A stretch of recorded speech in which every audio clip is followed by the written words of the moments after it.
con mucha ironía, evidentemente.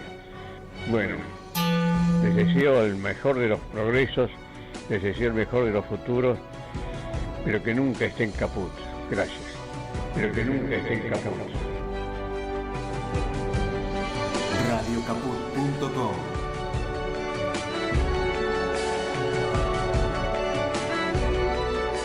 Pero que nunca estén caput.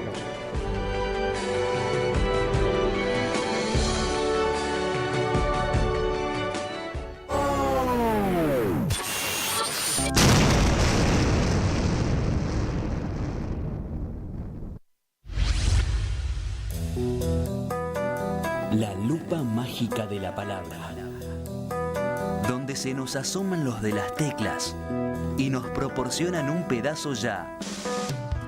La lupa mágica de la palabra, con la conducción de Alejandro Gil, desde San Miguel de Tucumán. La lupa mágica de la palabra. La palu cájima de la bralapa. De lunes a viernes, a las 12 de la noche. En Capó.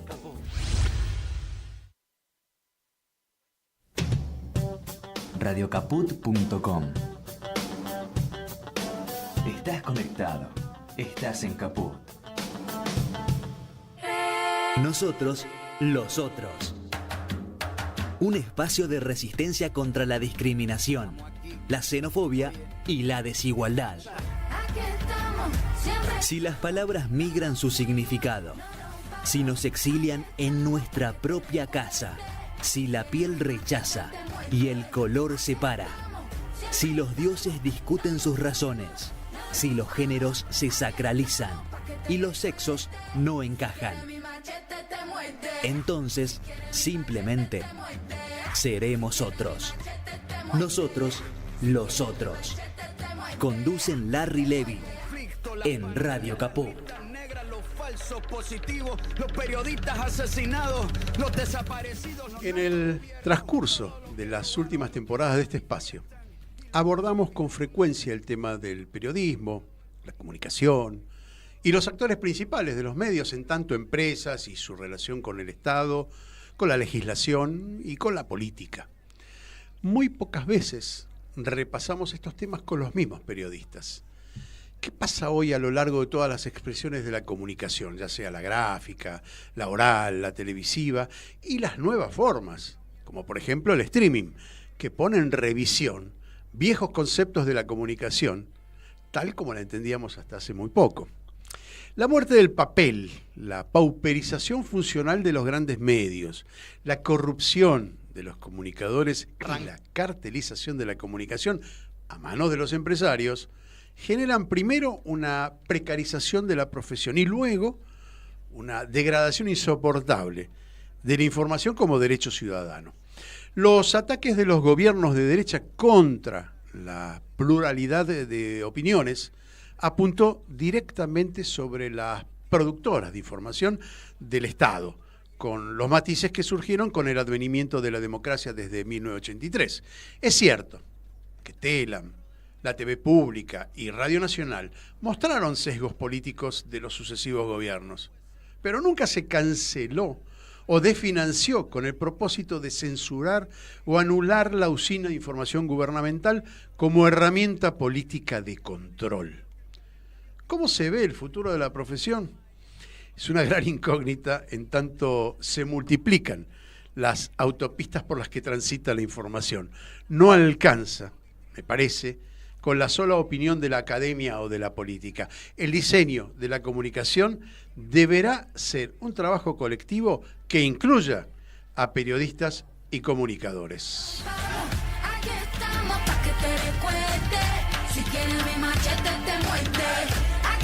Bueno, y partiendo de esta premisa de que los periodistas deben ser actores principales de estos cambios o del diseño de las nuevas formas de comunicar y de hacer periodismo, invitamos a una amiga, a Luisa Balmagia. Gracias, Luisa, por estar aquí en Radio Caput y venirte en este día de calor, así en verano casi, ¿no? Sí, verano, gracias, Larry. Un gusto de estar aquí. Es la primera vez que vengo a Caput. Ah, qué bueno. Así que, bueno. Estrenando. Pero yo sé que me seguís, yo te mando los flyers Sí. del programa, me los elogiás. Sí, porque cuando tenés hay siempre invitados muy, muy interesantes, muy sustanciosos, así que... Bueno, y vos, además no, porque vos sigo- sos parte de eso ahora, mirá. No, vos no sos parte de lo la digo lista. particularmente por mí, pero además un día de calor y un día en donde en la Plaza de Mayo hay una movilización. Antes de llegarme hasta aquí, pasé por la plaza, quería ver un poco cómo estaba, si había gente. Está la ronda, obviamente, de los jueves de madres. Y me parecía que era... Este es un mes, el mes de diciembre, un mes de movilizaciones, de muchas movilizaciones. Y me parecía que en todo caso, bueno, poner el cuerpo en una, por lo menos porque a esta edad uno se cuida, se empieza a preservar un poco más, pero digo... Pero las chicas de 15 participan de todas las Sí, movilizaciones. claro. Pero digo, bueno, por los jubilados, por las discapacidades, por las infancias, por Palestina, por Gaza, sí, por está todo, todo. digo, por los derechos humanos, por la democracia, y digo, hay que estar allí. Deberíamos vivir en la calle, movilizados, Sí, es un exactamente. problema. Y es lo que nos está pasando, la desmovilización. Bueno, para quienes no conocen a Luisa, Luisa es periodista, es locutora, es conductora, egresada del Círculo de la Prensa y egresada del ISER, que es el Instituto Superior de Enseñanza Radiofónica. Es parte de la radiofonía argentina, sin ninguna duda. Luisa también conduce programas que participa, por ejemplo, alguien con el que yo conduzco también todo el tiempo, con Hugo Bullman. Fueron compañeros, Sí. conductores de programas radiales durante mucho tiempo y de alguna manera estamos vinculados por el mutuo conocimiento de Hugo.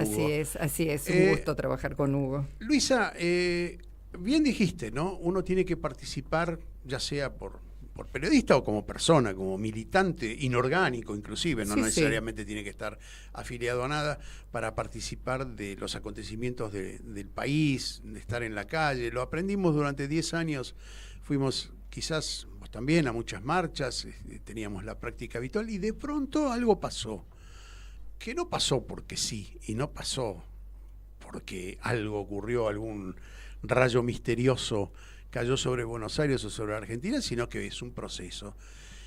Y ahí el proceso del periodismo, yo te decía fuera del aire, ¿no? Uh-huh. Que había invitado a pocos periodistas, porque en principio no me gusta hacer periodismo de periodista, ¿no? Eso está claro.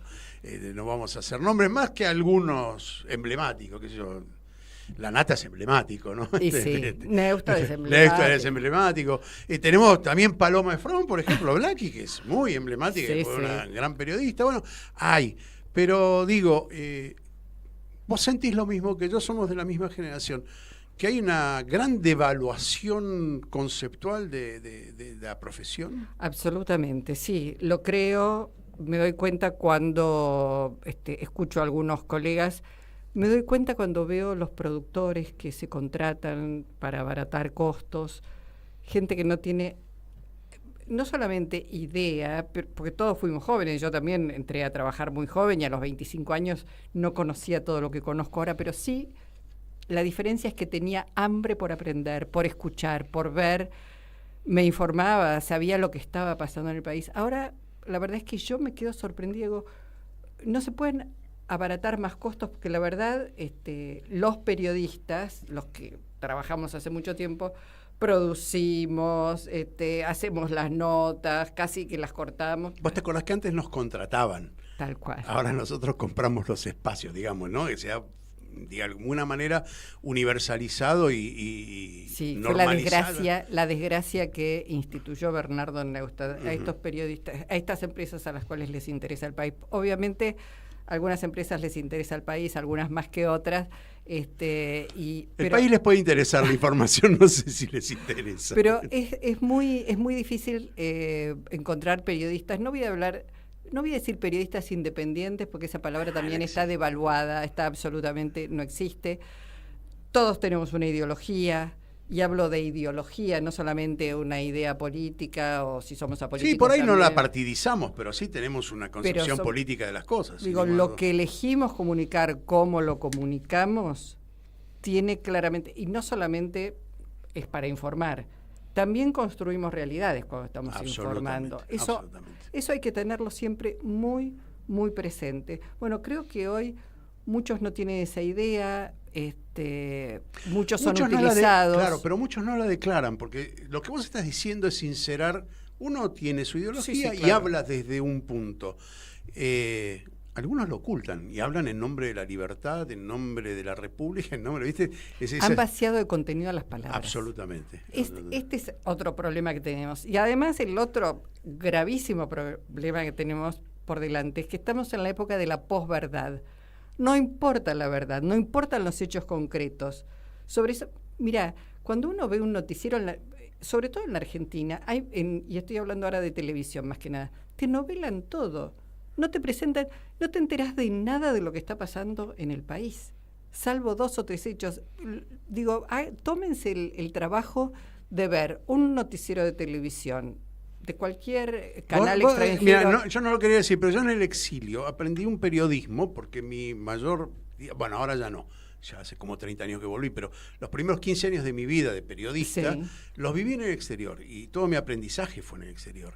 Cuando volví, me costaba mucho esto del show periodístico, esto de la opereta periodística. Todo, claro. Y era muy, digamos, muy llamativo, me costó mucho adaptarme. Y la gente, yo digo, está tan alienada, tan cómoda, que deglute eso sin pensar. Es muy religioso eso, porque tenés todas las respuestas dadas por el otro. Es como la religión, ¿no? Es decir, no hay preguntas, las respuestas están todas. Y yo digo, la gente está colonizada, en consecuencia, además está, en una sociedad donde te maltratan todo el tiempo, no te alcanza el dinero para llegar a fin de mes, tenés 20 preocupaciones que resolver, llegás a la noche y como lobotomizado, ¿viste? Te inoculan eso. Y nadie se pregunta, nadie asocia por qué estoy viviendo como estoy viviendo, qué es lo que me pasa. Digo, es muy terrible. Eso es la batalla cultural ganada. La ganaron sin ninguna duda, por lo menos esta batalla. No la guerra, pero la batalla la ganaron. Soy optimista al fin y al cabo. Bueno. Aunque este es un periodo bastante, no sé, desolador, desesperanzador, lo miro así. Pero ¿no? ¿sabes por qué, Larry? Porque, no es un fenómeno que ocurre en la Argentina. Esto es un fenómeno, es una oleada mundial. No importan los estados nacionales, no importan los territorios. Sin embargo, hay una diferencia. El nivel de pobreza de la Argentina estructural, y algo que no pudimos resolver desde la mirada nacional y popular, como se suele decir, con la que yo me identifico, no hemos logrado perforar ese piso tan profundo que tenemos de pobreza, como para que los golpes, como los que vos describís del mundo, no peguen tan fuerte. Claro.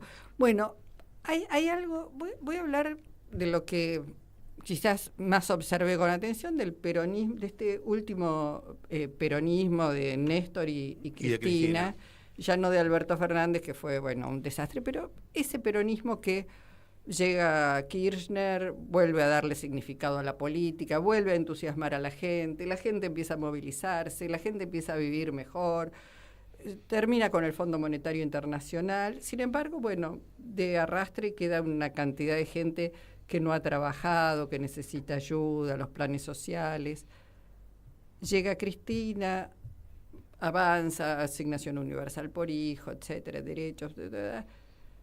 Pero yo digo, la diferencia que encuentro con aquel peronismo de Perón que no viví, Perón le hablaba a los trabajadores, convocaba a los trabajadores, hacía del trabajo la herramienta para el crecimiento. Eso no lo vi durante estos gobiernos peronistas. Probablemente, de todas maneras hay que destacar, voy a poner un granito, vos hablabas de los planes y todo.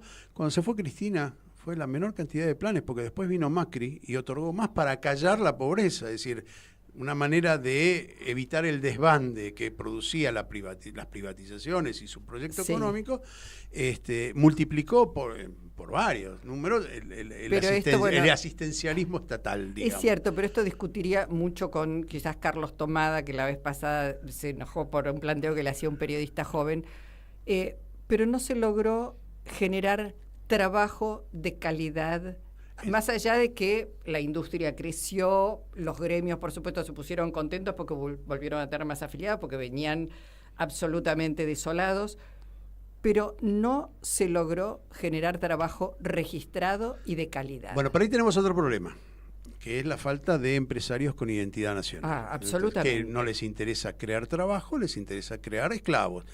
Y fueron los culpables de la precarización, que no supimos combatir nosotros, es otra cosa, ¿sí? Pero la precarización laboral es absolutamente culpa del empresariado, que en realidad tiene poca identificación con lo nacional. Si hay una de las desgracias, lo dijo acá Ricardo Aronson en algún momento, Aronskin, perdón, lo dijo, tenemos una clase empresarial, digamos, lamentable, paupérrima ideológicamente hablando, ¿sí? Pero bueno, volvemos al periodismo, que es un poco lo que de alguna manera me llamó para invitarte, porque, a ver, vos sos parte de esta reflexión intelectual que es el periodismo frente a un público que está consumiendo cosas que nosotros no les damos, porque lo que nosotros les damos, esta reflexión que hacemos semana a semana, queda un poco sepultada en radios muy pequeñas. No estamos en el mainstream, ¿no? Es decir, no estamos y no vamos a estar. Y no vamos a estar, por lo menos, no sé, yo todavía tengo esperanza. Vos sabés que el streaming es ese minuto y medio que se difunde de tu programa, del vivo, que a veces tiene mucha más repercusión que el vivo, después del programa, ¿no? Es cierto, me pasa a mí también habitualmente. Es otra manera de comunicar que nos cuesta mucho a los que estábamos acostumbrados al punto de rating, a la audiencia en vivo, etcétera, etcétera. Pero igual, a mí me parece que es difícil. Voy a decir algo. Los desaparecidos, ya que estamos... Sí, claro. Aquellos desaparecidos, bueno, que te venían a buscar, te golpeaban la puerta, te llevaban y te desaparecían, etcétera, etcétera. Bueno, hoy son muchos colegas que no los fueron a buscar a su casa, pero que desaparecen de los medios. Uh-huh. Que les cuesta, no te llaman, no te contratan, porque lo que decís es inconveniente para sostener... No son tan tontos, de pronto aparecen algunas voces, te dejan decir alguna cosa, pero si vos sos consecuente y denunciás las cosas que hay que denunciar, cuesta muchísimo, porque digamos, para poder estar ahí necesitas sostén económico. Y muchas veces la crítica va a quienes precisamente te están sosteniendo económicamente. Entonces, bueno, yo siempre dije, ¿no? ¿Cómo vas a criticar, por ejemplo, a Telecom si es el que te ponen en Clarín, te ponen páginas enteras? ¿Sí? No lo vas a criticar. ¿Cómo vas a denunciar a Don Coto si te pone páginas Claro, bueno, entonces ahí hay un problema. ¿Tenemos forma de solucionar ese problema? Qué complejo. Sí, yo creo que sí. A ver.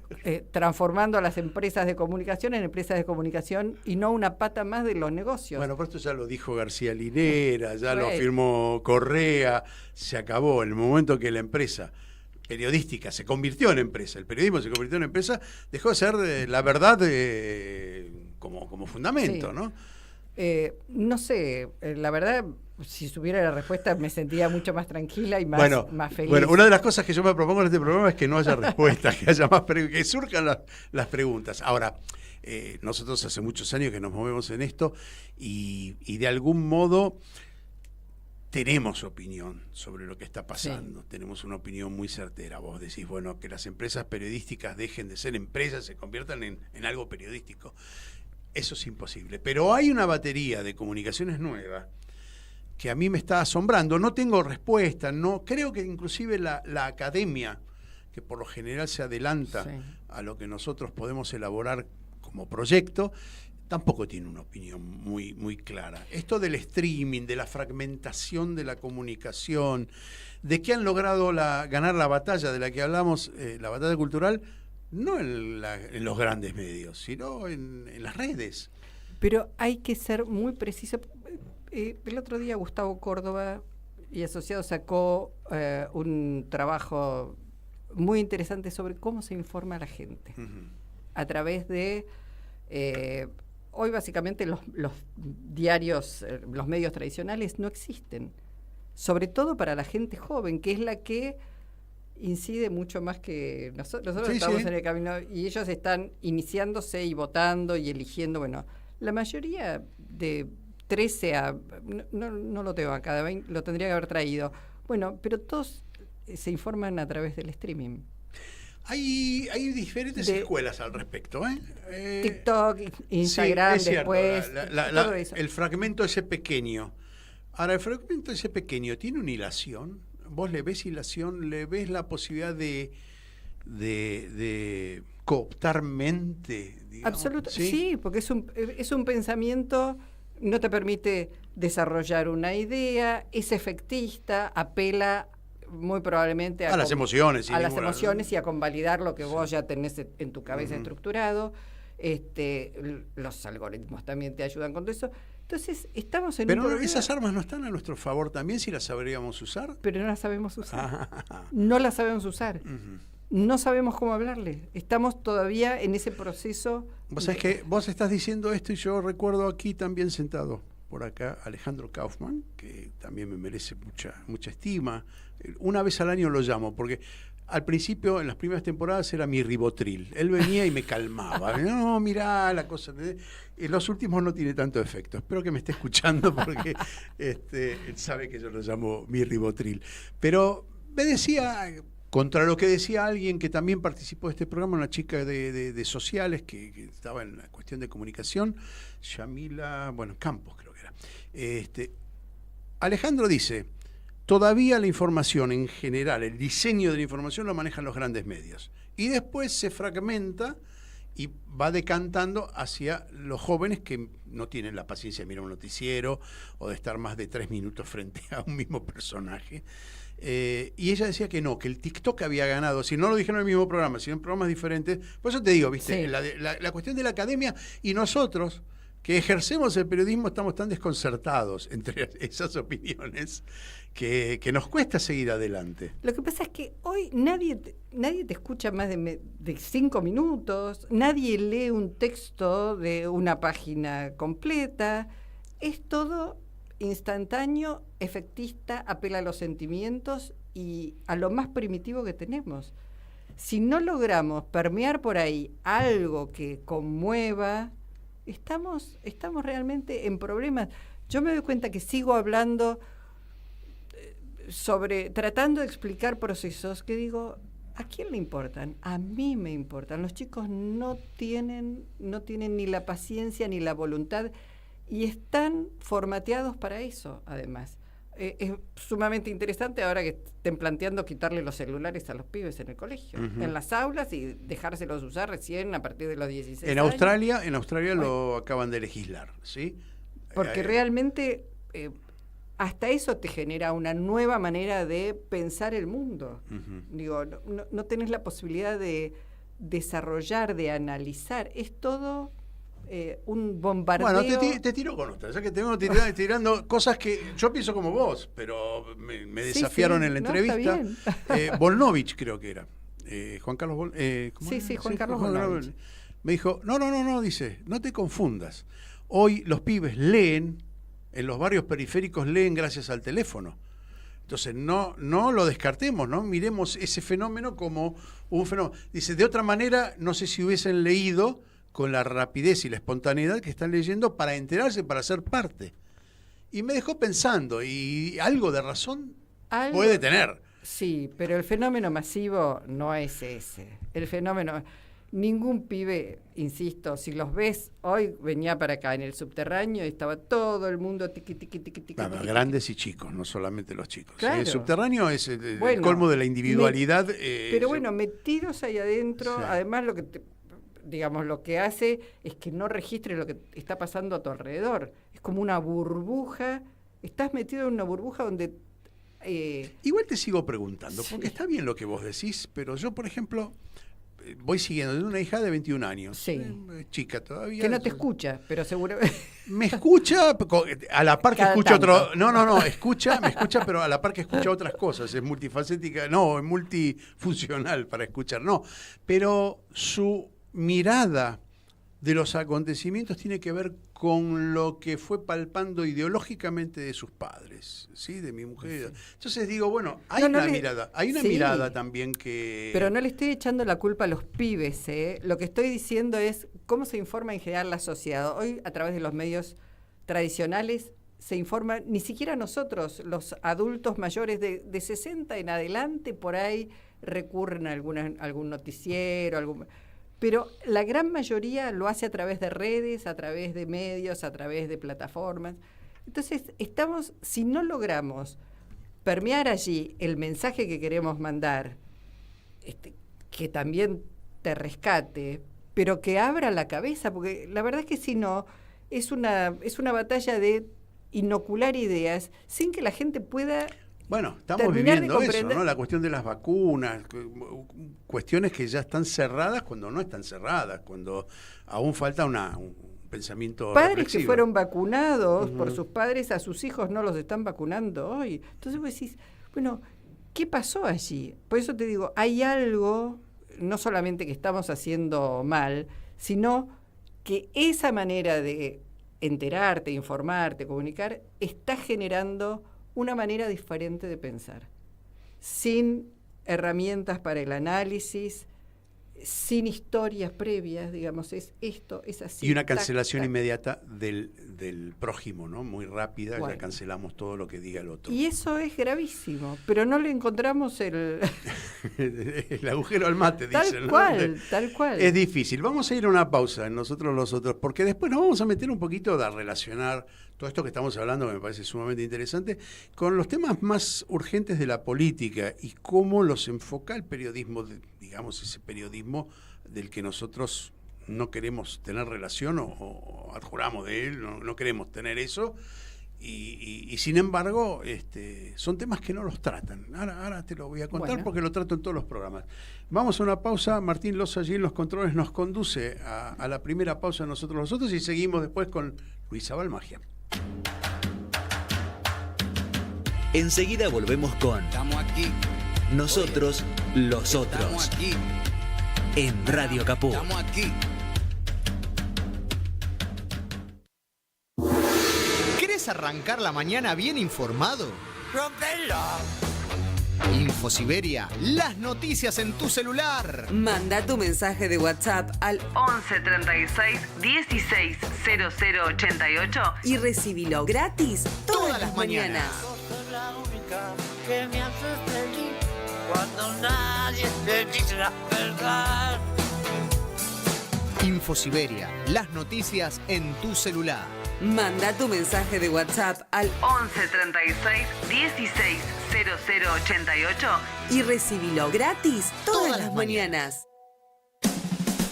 Dos miradas que se cruzan para hablar de nuestra realidad. Desde la radio y con la enorme posibilidad de comunicarnos con todos ustedes, queremos charlar con la gente, con los protagonistas, con los actores. Diseño Universal. Fabián y Fernando Galarraga. A pesar de los intentos de invisibilizarla para señalar que estamos viviendo una situación verdaderamente trágica. Una propuesta colectiva para dejar nuestras individualidades prejuiciosas atrás. Se aprobó con unanimidad una ley que empieza a mejorar un poquito la situación de las familias y de las personas con discapacidad. Diseño Universal. Viernes a las 14 por Radio Caput. La hora de Moreno. El programa de Guillermo Moreno. Economía, política y actualidad. A puro peronismo. Los viernes a las 19 en Caput. Seguimos en Radio Caput con Nosotros los Otros. No por reiterarlo mucho, con tanta frecuencia, va a perder vigencia. Si los programas escuchasen los descansos, las pausas, por ahí despertarían mayor interés. Hay que grabar eso y después pasar. Luisa Balmagia está con nosotros en Nosotros los Otros. Valga la redundancia, estamos charlando una periodista, tratando de no hacer periodismo de periodistas, ¿no? Yo dije que emblemáticamente no podíamos desconocer el valor de la descomposición o no pero de periodistas emblemáticos como La Nata, como Neustadt aportó Luisa, como Blackie, ¿no? Que históricamente... Vos trabajaste con locutores que eran periodistas también. Sí, Carrizo, un maestro de una cultura, un autodidacta maravilloso. Larrea también. Con Larrea. Es decir, compartiste micrófono. Roberto Maidana. Roberto Y Maidana. lo quiero mencionar así, con su nombre, porque todo el mundo, pobre Roberto, yo creo que porque también tenía Ulises Barreras, eran personas de una calidad además humana y muy generosos, eran maravillosos. Bueno, había otra onda en el periodismo, yo ya no lo viví acá, claro. Yo llegué en un momento ya, digamos, el momento La Nata de la vida viví yo acá. Y no existían, Larry, no existían, tenías que investigar un tema, te mandaban a hacer una nota y te tenías que ir a una hemeroteca, no había Google. Exactamente, no había dónde consultar. Tenías que ir a un imagínate libro, con inteligencia artificial, ¿qué programas se podrían hacer? Claro. Mira, te lo describo, lo que hacemos con Hugo de geopolítica. Sí. Mucho consultamos con las redes porque es la única manera de tener datos concretos, ¿no? Más allá de que los algoritmos puedan conducir para un lado o para el otro, uno tendrá que decantar y ahí hacemos, me parece un programa muy, muy, muy interesante. Bueno, yo te quería decir que hay que unir porque no podemos disociar lo que pasa políticamente en la Argentina con el periodismo. El periodismo es, digamos, la versión anticipada de la historia, decía alguien, ¿no? El diario es el prólogo de la historia. Pero bueno, el periodismo se ocupa de relatar teóricamente la realidad. ¿Desde dónde lo hacemos? Ahí es un problema porque cada uno tiene una... Yo, enseñando en el círculo de la prensa, una vez hice un ejercicio con los chicos, le tiré una botella al piso con mucha bronca, no entendían nada, me miraban y dije, bueno, relaten esto que hice yo. Impresionante la cantidad de miradas diferentes para justificar algo que no tenía justificación, que había sido un hecho a propósito.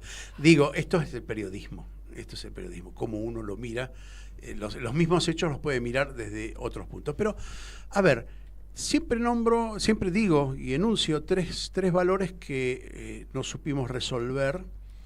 El periodismo no ayudó a eso porque son los tres componentes de un gran circo mediático, que es inflación, inseguridad y corrupción.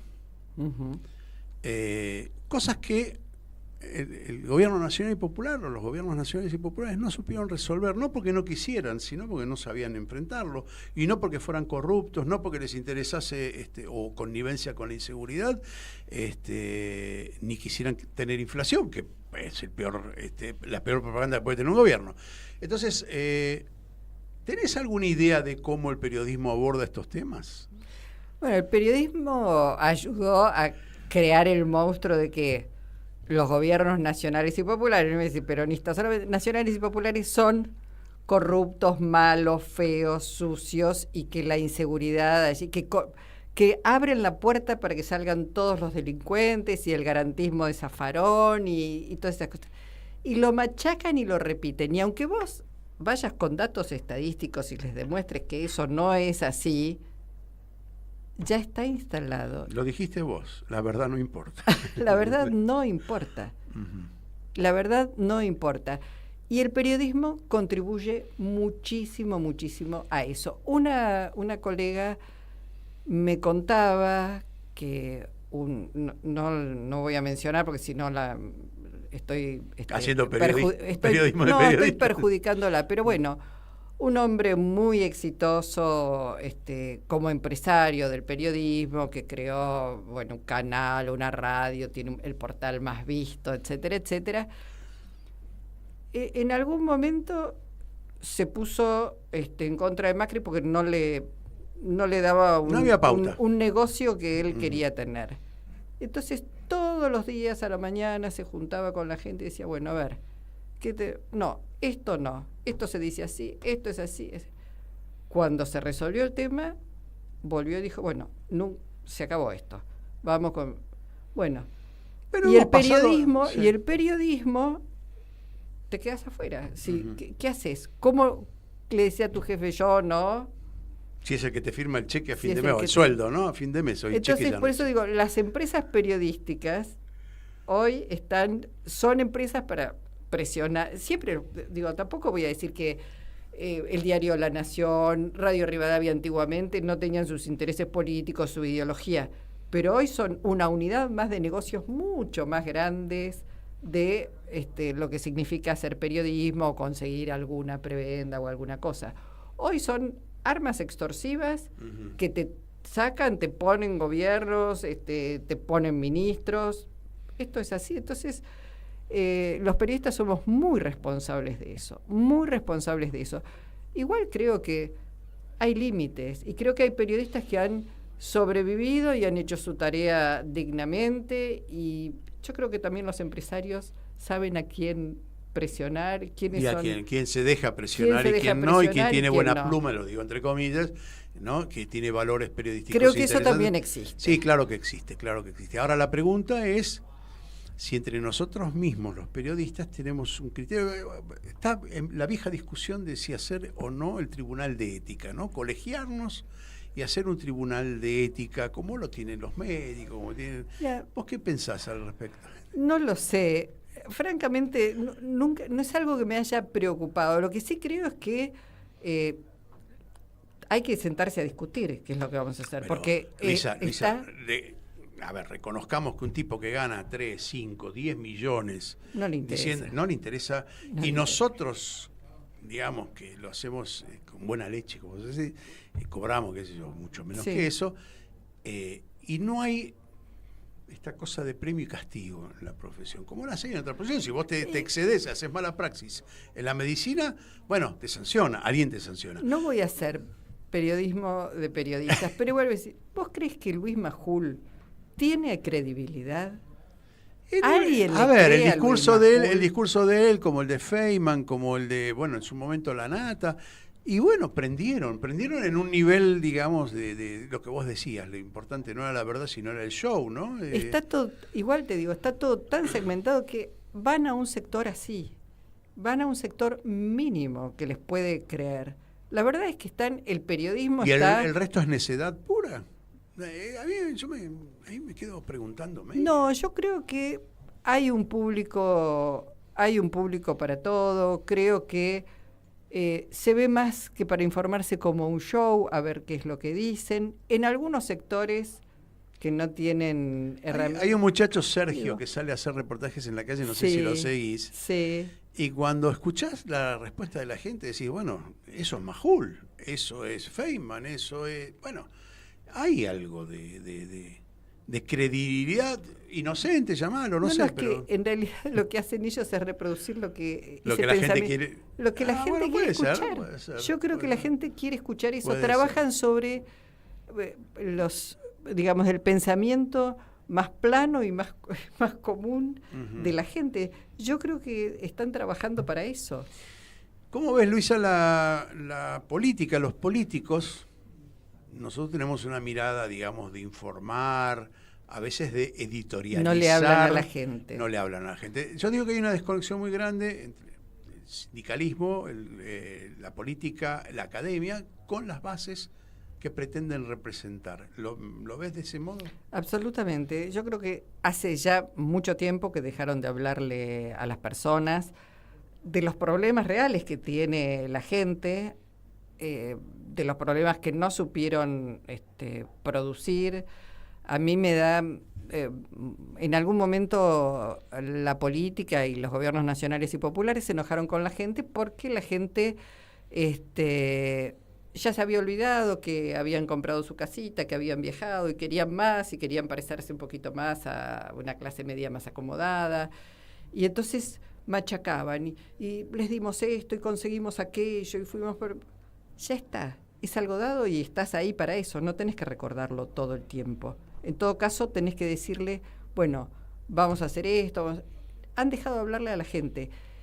Y la derecha hace siempre lo mismo, trabaja sobre los déficits del progresismo, lo voy a poner, o de los gobiernos. Sí, todavía no tengo populares. claro que sea el progresismo, pero está bien. O del Estado. Digo, Neustadt machacó sobre... y los militares, haga patria. Sí, hay que achicar el Estado para que crezca el país. Y el Estado era eficiente, pedías un teléfono, no tenías un teléfono, etcétera, etcétera. Y hoy el Estado ha dejado de ser eficiente. Ha dejado de ser eficiente. Esto, a grosso modo, si me escuchan los trabajadores y las trabajadoras del Garrahan, si me escuchan quienes daban una pensión por discapacidad, etcétera, etcétera, me van a decir, ¿qué está diciendo? No, me refiero a que se podía hacerlo mucho mejor. Sin ninguna duda. Y entonces la gente de pronto le decís, che, pero esto no sirve. Y te dice, sí, no sirve, estoy cansada de ir a hacer la cola a las 4 de la mañana, no me dieron aquello, me pidieron 20 certificados. Te está pasando ahora también. Pero ya no creen en la dirigencia porque no solo que les ha dejado hablar, sino que no ha hecho eficiente la tarea que tenían para hacer. Y estoy hablando de generalidades, porque después agarrás área por área y ves lo que hicieron en ciencia y técnica, ves lo que hicieron en educación. Pero bueno, hay cosas que no las hicieron bien. Los docentes de la educación pública si un laburante tiene que dejar a los pibes en la escuela y hay paros en la escuela muy frecuentes, etcétera, etcétera, terminan yendo a la parroquial, etcétera, etcétera, porque le aseguran no me cierta, sirve. Sí. Entonces, creo que hay como una suerte de... Son los déficits de la democracia y los déficits de la política. Bueno, ahí te iba a preguntar. La democracia nuestra es absolutamente imperfecta y fue dañada mucho más con la reforma del 94. ¿Crees que hay que tener una democracia más participativa, no tan representativa como es ahora, que votás y va un tipo ahí al Senado o a la Cámara de Diputados? Instancias medias donde la participación ciudadana sea mucha más... Absolutamente, sí, sí. Que te identifique con lo que está pasando. ¿Sí? Que te identifique con lo que está pasando, porque además vos me preguntabas por los dirigentes. Los dirigentes no están convocando...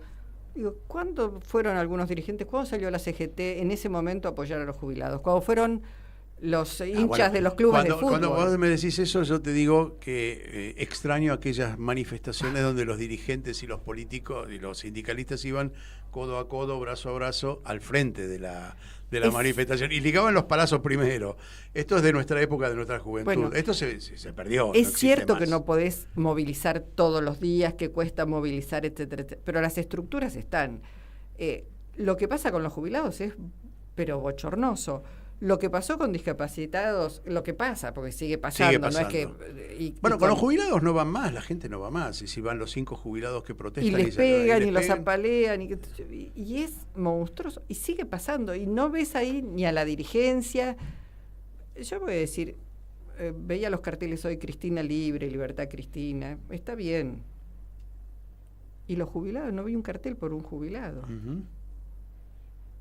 Digo, dejaron de hablarle a la gente. Bueno, nos fragmentaron, lograron dividirnos. Es decir, seguramente que hablando en un bar te vas a identificar con los jubilados, te vas a identificar con la prisión de Cristina como elemento limitante de la democracia. En fin, vas a encontrarle. Ahora, no logramos juntar todo eso. Todo eso no se junta y todo eso no es efectivo además a la hora de proponer dirigentes, porque tenemos un problema además en el Parlamento ahora. Y tenemos un problema de una dirigencia que ya no tiene ni un gramo de vergüenza y que salta de una banca a la otra y que se deja corromper y que acepta, porque también esto pasa, no solamente porque la gente está desmovilizada, porque lo que ve es el desierto en muchos sentidos. Entonces, sigo apostando, sigo poniendo el cuerpo, bueno, si total voy a estar mal. Digo, el resultado de octubre es para muchos inexplicable. No es inexplicable. Es eso. Dejaron de hablarle a la gente. Volvemos a la comunicación. ¿Cuál fue el mejor momento de trabajo tuyo donde te sentiste identificada, digamos, indeclinablemente con el periodismo? Una época en Radio del Plata. Ajá. En Radio del Plata fue buena época, hacía un programa a la tarde, la primera tarde. Había un poquito de política, un poquito de economía y cultura. Tenía muy buen equipo de respaldo. Lo viví con plenitud, con intensidad. Cooperativa con Hugo fue una buena etapa también. Sí, Hugo lo recuerda todo el tiempo. Es que hablamos todo el tiempo. Lo pasábamos bien. Y tenían entrevistados de primera. Sí, teníamos buen poder de convocatoria. Cuando disfrutas el trabajo, el compañero, el equipo que tenés. ¿La experiencia de Radio Nacional? Fue un poco decepcionante. Fue un poco decepcionante. Dije, bueno, llegué a la catedral de la comunicación, la radio pública, Radio Nacional, y me di cuenta que, por eso digo, a veces el Estado después de Macri había que remontar la radio, pero es una radio que había gente con ganas de trabajar y una enorme cantidad de gente que no quería volver después de la pandemia, que ya estaba cansada, que era como parte del inventario, pero que no tenían ningún entusiasmo, ni el espíritu de lo que significaba ser la radio pública. Entonces fue muy, muy decepcionante. La verdad es que fue decepcionante. Me sorprendió mucho. Pensé que iba a encontrar una radio más pujante, más comprometida. No fue así.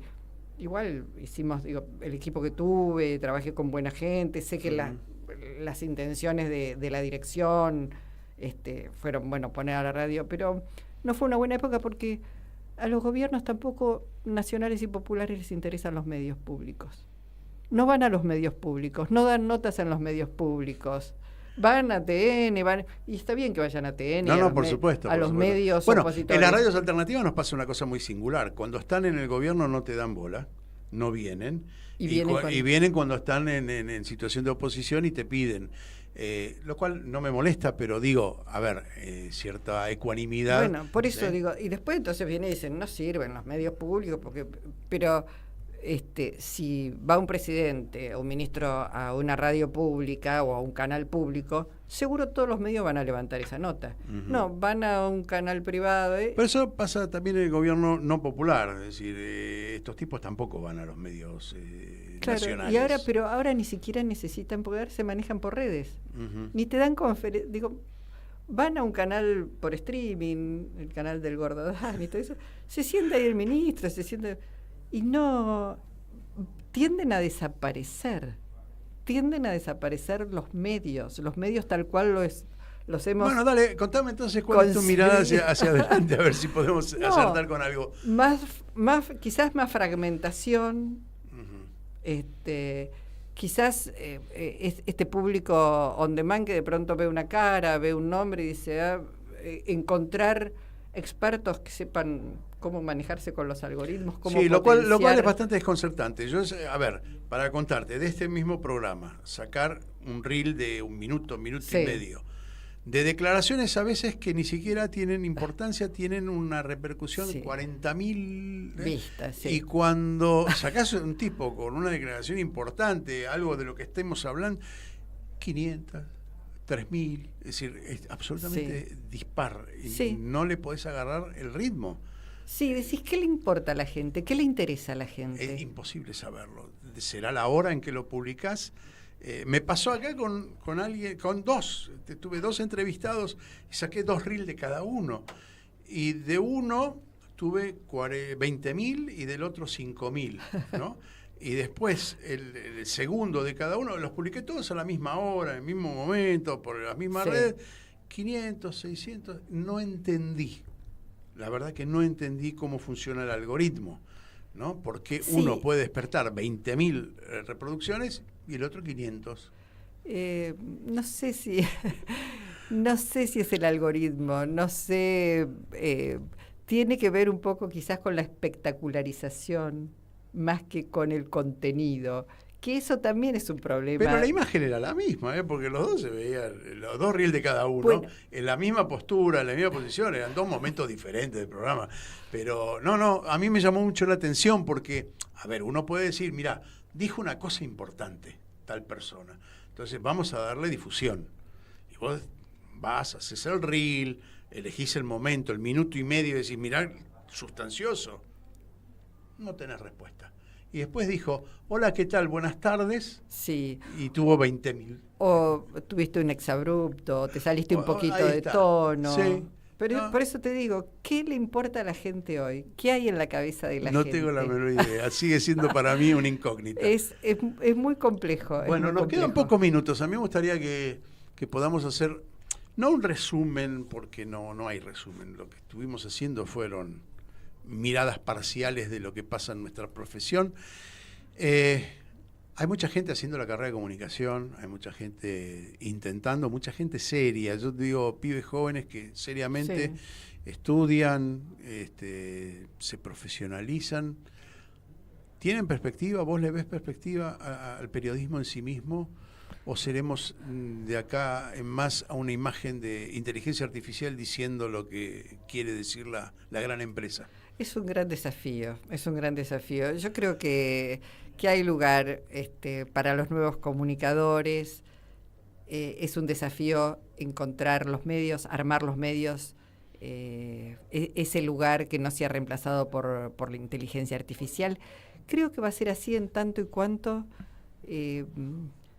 la comunicación siga teniendo ese componente emotivo, afectivo, de esta cosa de estar, de poder mirarse, de poder contar historias, de poder emocionarse, de poder indignarse. Y entonces creo que hay destino. Cuando dejemos de comunicar uniformemente lo que quieren que comuniquemos y comuniquemos lo que verdaderamente sentimos que es importante, creo que entonces hay destino, que esos jóvenes van a tener... Está bien. Eso en el ámbito nacional. Sí.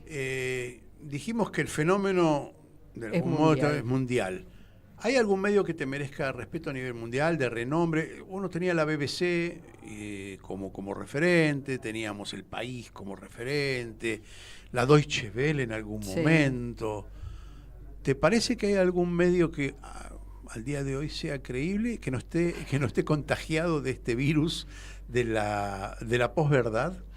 No, no puedo elegir uno. Creo que en realidad uno tiene que hacer un salpicón de medios, ver un poquito la RAI, ver un poquito la Deutsche Welle, ver un poquito las noticias Telesur, ver el canal ruso, que no me sale el nombre. Rusia Today, el RT. Rusia Today, ver un poquito, salir de la información tan occidental. Te doy otra, la Xinhua, que es la China, también es interesante.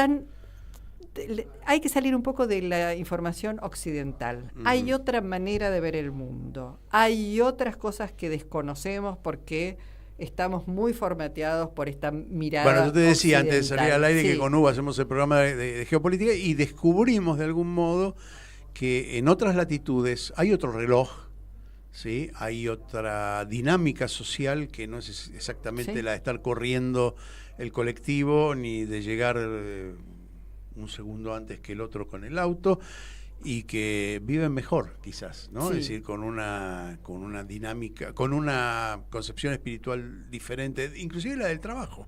¿Sí? Se trabaja de otra manera. Bueno, ¿y políticamente qué ves? ¿Qué podés...? No, y políticamente veo una enorme dificultad de los posibles candidatos nacionales y populares que se siguen trenzados en una interna feroz que no cesa, es permanente en el tiempo, no termina de saldarse, y creo que, bueno, en parte está Milei como está y ha logrado tanto porque la gente está... Sí, hay un autismo político bastante pronunciado. Sí, ¿no? Muy pronunciado. Lo que sí creo es que la gente empieza a ver, las familias están endeudadas, aunque está todo como silenciado, pero la gente la está pasando muy mal. Vos decís que hay una especie de olla a presión que poco a poco está digamos, levantando temperatura. Y creo que va a ser en el momento en que esto estalle, que no sé hasta dónde será la paciencia. El gobierno igual inyectó mucho dinero. ¿Será el deseo nuestro? No, a veces no te cuestionás eso. Creo que la gente, si lo ves, la gente está muy agresiva y la gente está muy deprimida. muy angustiada, muy deprimida, hay mucha enfermedad mental, hay mucha patología de salud física y mental. Creo que un objetivo de este gobierno es matarnos a todos de tristeza, de angustia. Creo que sí, hacer un gran manicomio, ¿no? de toda la... Que pasa no solamente aquí, pero digo, veo la dirigencia muy enfrascada todavía en sus problemas. Sí, no se inmuta. Y no la veo parándose al frente de estos problemas. Veo la CGT hoy, venía la reforma laboral, sabían que venía... Bueno, lanzaron una movilización. Están todos encarpetados. Más que carpeta deben tener varios tomos esta gente, bueno, por eso es difícil. Hay que portarse bien. En algún momento tienen que portarse bien. Y si no, bánquense las consecuencias. Uh-huh. Pero el problema es que las consecuencias las paga la gente. Sí. Luis habla magia. Ha sido una conversación muy interesante porque, a ver, no concluimos en absolutamente nada y nos vamos con más preguntas de las que llegamos al programa, pero me parece que esa es la función un poco del periodismo, ¿no? Es decir, generar este tipo de reflexión sin proponer respuestas. Uno puede elaborar su propia respuesta, pero no tenemos nada en concreto. Ha sido un placer haberte tenido aquí. Gracias, en el anteúltimo programa del año me queda un programa más porque después ya vienen las fiestas y volveremos ahí en febrero. Un lujo haberte tenido aquí, que hayas llegado hasta Radio Caput, que es un emprendimiento maravilloso que nos congrega y nos contiene hace muchos años con este programa. Ahora quédate, o si te vas, prende el teléfono Radio Caput y escuchá a los muchachos de Que Nadie Nos Escuche. Así se llama el programa. Mirá qué pretencioso es. Que nadie nos escuche. No, alguien va a escuchar. Ahí está Mauro Bello, que es el conductor de ese programa, ahí detrás de los vidrios. Nosotros nos despedimos hasta la semana que viene. Gracias Luisa, de nuevo. Gracias a vos. Martín Loza, ahí detrás de los controles. Gracias. Nosotros los otros 7 días menos 1 hora para no perderse el programa. Dale. Machete te muerde, aquí estamos, siempre estamos, no nos fuimos, no nos vamos, aquí estamos pa' que te recuerde, si quieres mi machete te muerde. Hasta aquí, nosotros los otros de hoy. En la guerrilla, los hijos del conflicto, las pandillas, las listas.